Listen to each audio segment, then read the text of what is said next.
Je l'ai connu grâce à quelques pages dans l'histoire des femmes coéditée par Georges Duby et Michel Perrault donc, au cours de mes études d'histoire. Et quand j'ai vu que cette femme avait été la première européenne, première femme en Angleterre à vivre de sa plume, qu'elle était sortie de prison pour dette en devenant écrivaine, qu'elle avait été espionne, qu'elle avait assisté à une révolte d'esclaves au Suriname, je me suis sentie très proche d'Afra Ben et j'ai tout de suite voulu en savoir plus. Donc c'est d'abord sa figure qui m'a donné envie d'aller vers son œuvre.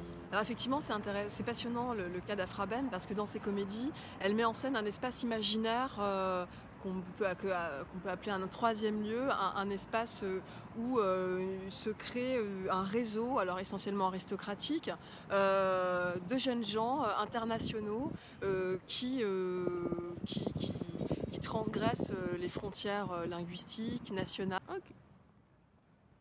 Ce qui est passionnant dans les comédies d'Afra Ben, c'est qu'en effet, elle met en scène l'Italie, l'Espagne, l'Europe, au travers de relations internationales entre des jeunes gens, notamment dans The Rover, l'écumeur, où des jeunes gens de différentes nationalités se rencontrent, se côtoient et au fond développent des valeurs communes, des valeurs pan-européennes, pourrait-on dire. Et ça, c'est tout à fait innovant. Elle va aussi déplacer le curseur dans le temps en cherchant des alter-ego auprès d'une figure mythique de géante. C'était un mythe très en vogue à l'époque, l'idée que les géants étaient la première race des hommes.